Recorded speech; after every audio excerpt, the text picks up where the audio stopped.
Hi, I'm Janice from Treble Tree Music. I'm a veteran music teacher and I'm sharing some of the tricks of the trade that I've learned over the years that might make your classroom go a little bit easier, a little bit more organized, and less stressful. I'm glad that you're here today. Today, I'm going to be talking about classroom piano at the elementary school.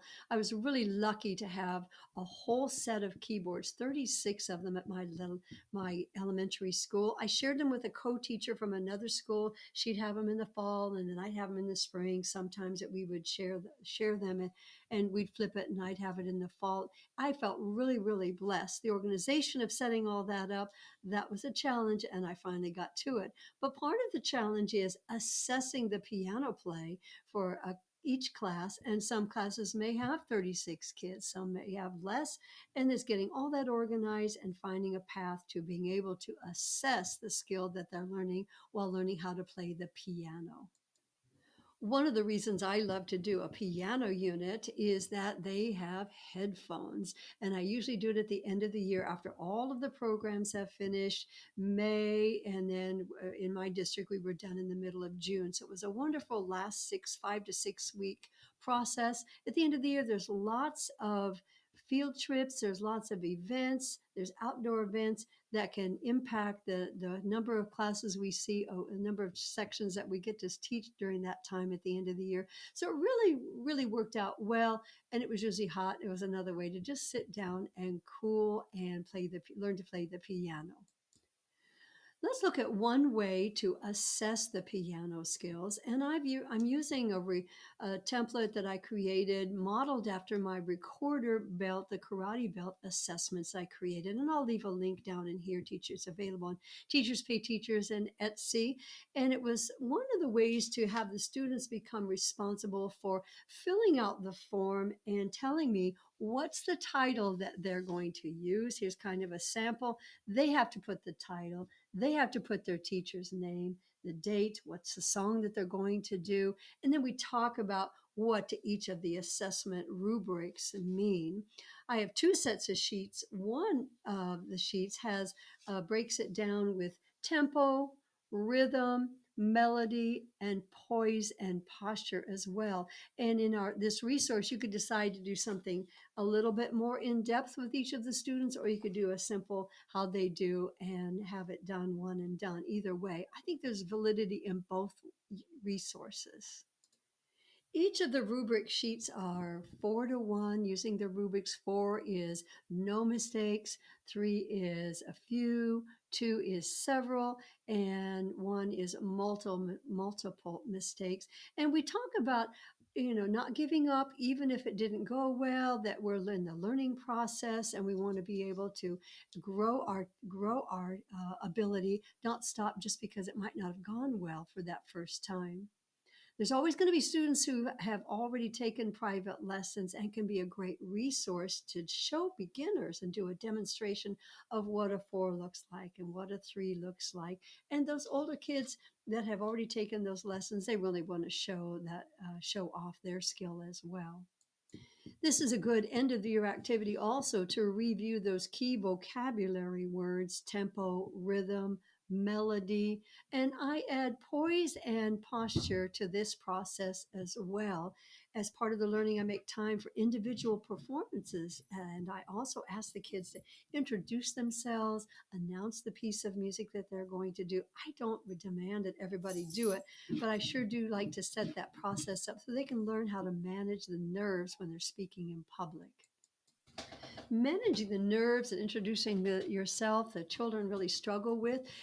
Some of them can and will try. I also share with them the experience I had as a middle school student starting to perform in public and on the guitar and on the piano. And I had to manage my nerves. And then the nerves would start at my feet, come all the way up the body. I would get numb all the way up to, and then I'm holding my music and it was shaking, or holding the guitar. So I share that with them. I said, that was hard for me. And as the years went by, I learned different ways to process those nerves, ways to do deep breathing and relaxation techniques before ever stepping onto a stage or getting ready to perform. And I talk about that. It takes practice, but we can do that. And we also do as a class discussion, what does it look like for you when you get nervous and how do you feel? And what are some ways that you could talk about that with your friends or talk about it inside? Say, what can I do to change that? All right. So you've decided you're going to use the assessment. Well, then get to it and download it. And here's some ideas on how to get started. You're going to select the template that you want to use, and then you're going to want to make copies and then cut them apart and then set them in a spot in the music room where students can get to them easily.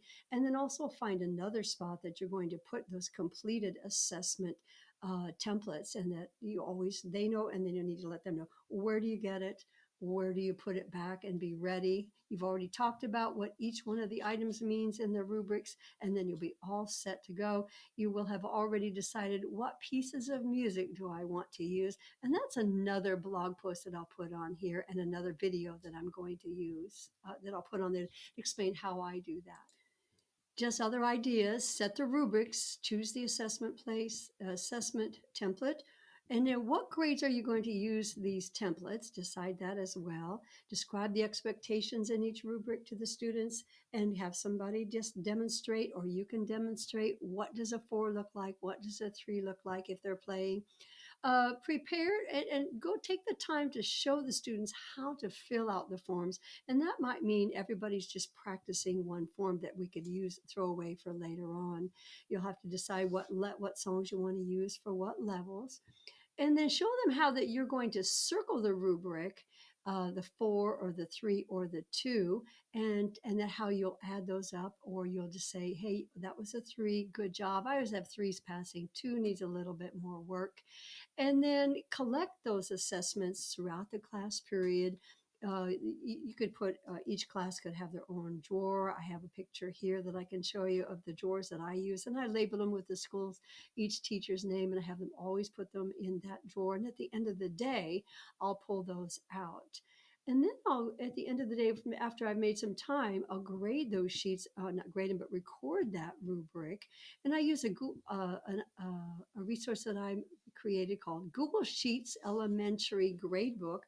And I created one where you can put the 4, the 3, or the 2 in, and it'll automatically do a cumulative grade so that you can be ready for turning in grades later.